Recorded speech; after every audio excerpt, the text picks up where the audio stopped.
Hello, it's Maggie, the Cheshire Crafter here. I'm going to talk to you today about some of the basics of die cutting machines.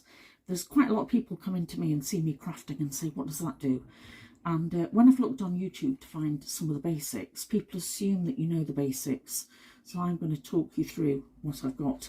And I'm going to make some recommendations as well to what machines I recommend. Now, I have got 4 die cutting machines and they all do different things.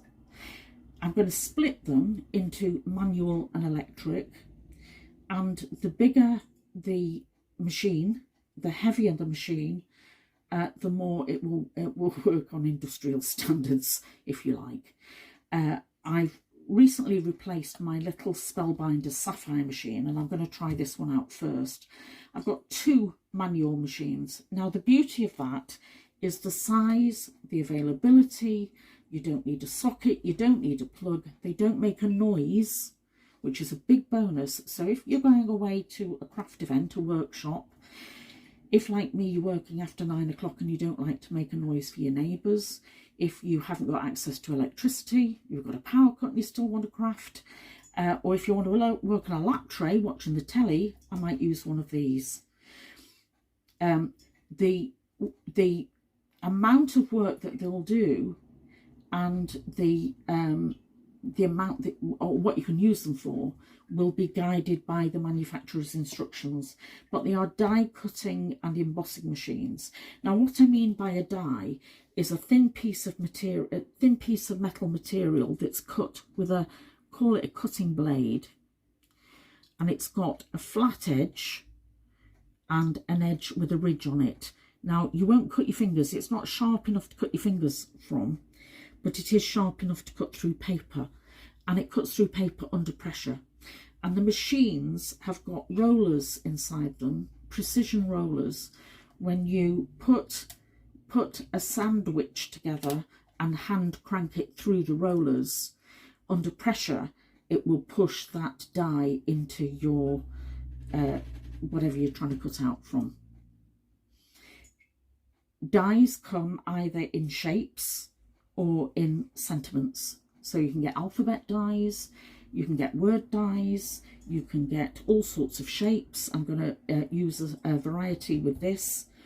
And also the machines will emboss. Now, what I mean by emboss, can you see that? That's just a piece of card, and the machine has pushed, under pressure, it's pushed a design into the cardstock. Bit like anaglypta wallpaper used to be. That's what embossing is. Now, I had a sapphire machine, and I used it so much I wore it out. I actually got to the point that the ball bearings were starting to make a mess, and it wasn't even good enough to give to a charity shop. So I just replaced it, and I paid £35 for this one on eBay. It came with instructions. It didn't come with its original box, but I have got the original box from my original machine. Came with the instructions in English, French, Spanish, German and Dutch, and it came with all the plates. And by the plates, I mean the things that you're going to use, the tools that you're going to use that are the right shape to run it through that machine. And you've either got cutting plates or embossing plates and a rubber mat. And I'm first of all going to talk to you about the very simple die cutting and what you're going to need. There is a crank on the bottom of this that if you press, it will, if you push that down, it will actually hold that solidly in place. And the last one I had didn't do that, so that's a bonus. It's a bit like a handbag. The sides come down. It's very cute. It's quite substantial in weight, but it's the lightest of the machines to use. I'm going to use a bit of paper. This is the thinnest possible test. This is the first time I'm testing this machine. I'm going to test it with some items, and then I'm going to tell you what worked with this machine and what didn't. I don't think that this machine, by any strength of the imagination, is going to go through leather balsa wood fabric. I'm going to use it for some simple basics, and I'm going to try it with the simplest. So I've got some purple low-tack tape or washi tape, and I'm going to put that through. I'm going to place it through my 2 sandwiches between the 2 pieces of plastic, and I've got my washi tape sticking out, so I don't want that to stick.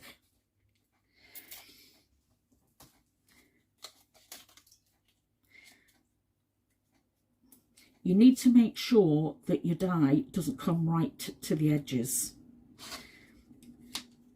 Put the plate on the top and I'm going to run it through. Now, as I run it through, I can push it through and crank it at the same time.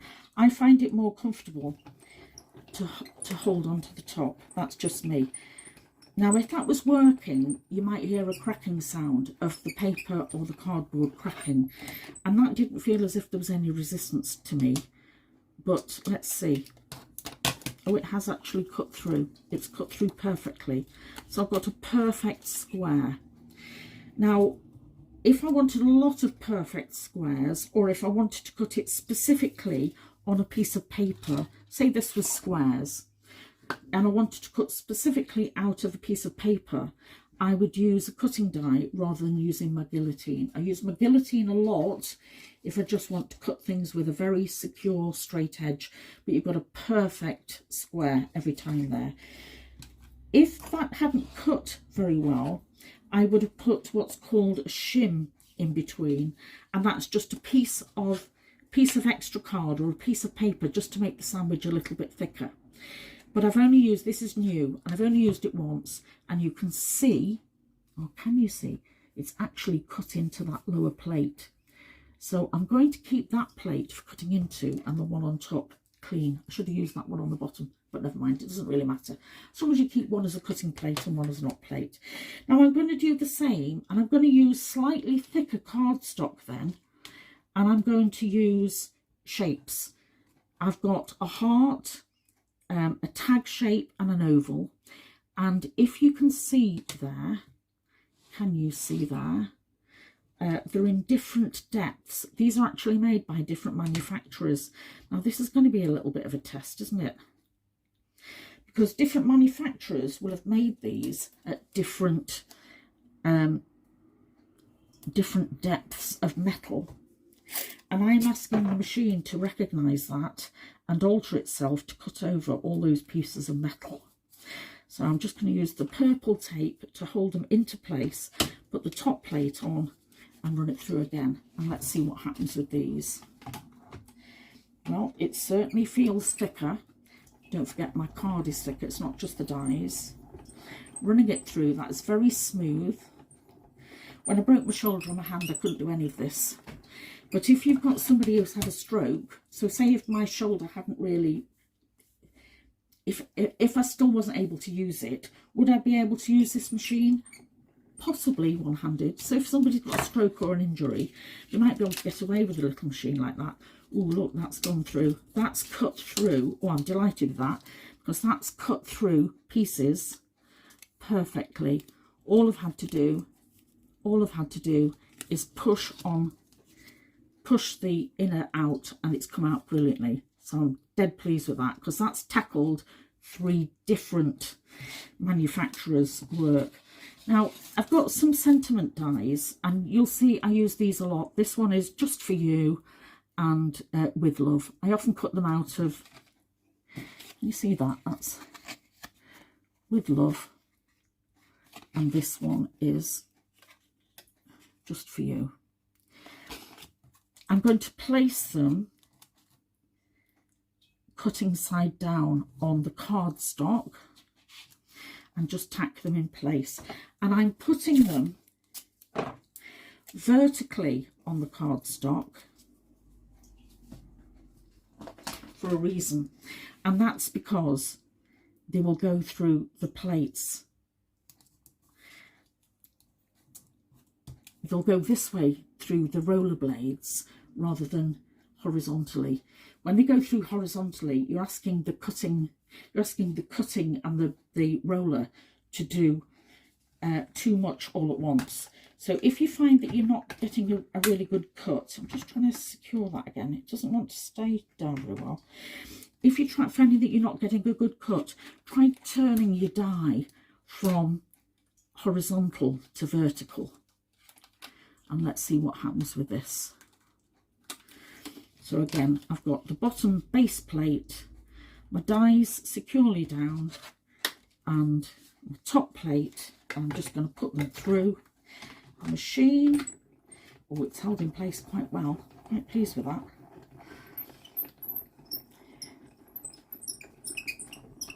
Take it out the other end. There is a bit of a squeak, isn't there? But that's not going to disturb the neighbours. Now, can you see that hasn't cut through fully? So I'm going to try that again. Now, if I try it twice and it still doesn't work, I might try adding in another piece of cardboard. So this is your troubleshooting aspects. If it doesn't work, what do you do about it? Or what's causing it? Yeah, it's still not brilliant. So I'm going to try with an additional shim. And I'm going to put the shim on the top there. And it just adds a little bit more in the sandwich for the machine to grip on. Oh, that feels harder to go through. So again, that's pushing down harder into the machine. Sorry, that's pushing down harder into the card. That should have cut through this time. Yeah, I think that's worked. So just adding a little piece of extra card or paper works. I tend to use cereal packets for that. And it's still not perfect, I will say that. Let's see what it looks like. Now, in order to get the dies out, they might come out very, very easily, or you might need a pokey tool. This is a pokey tool, very sharp edge. If you haven't got a pokey tool, use a knitting needle or a needle, or use one of these double-ended Aran type knitting needles, and they work. I'm going to use a pokey tool. On the back of your dies, you've actually got holes. See the holes here? They're there for a reason, and the reason is you can push into that hole. I'm going to do it here. Push into that hole, and it will just help release that piece of card. There you are. That's cut perfectly. I'm going to put it there. No, I can't put it there. You need to see it. I'm going to put it there, and you can see that's cut you out perfectly. Let's try and get the just for. And it's come out without damaging the card. Sometimes the card gets stuck in. Let me get the rest of it.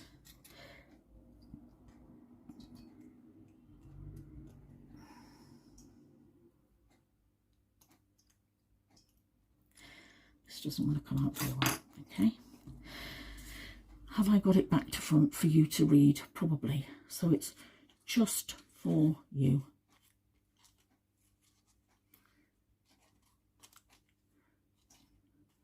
Just for you. And I've got my other piece to come out of here. What you must ensure is that you keep hold of your dies, because these are expensive. I'm going to do the same with that one now. With love, I know that that's going to come out very easily. Now, what I'm going to do with the camera off is I'm going to test to see what will work. I'm going to test to see whether it will work with a longer, thinner with an angle on it, die like that one. And I'm going to see whether it will work on a variety of paper, card. I've got some thicker mirror card.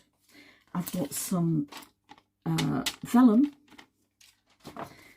I've got mirror card with the self-adhesive backing on. That's going to be a bit of a challenge. That might be a bit too much for this machine.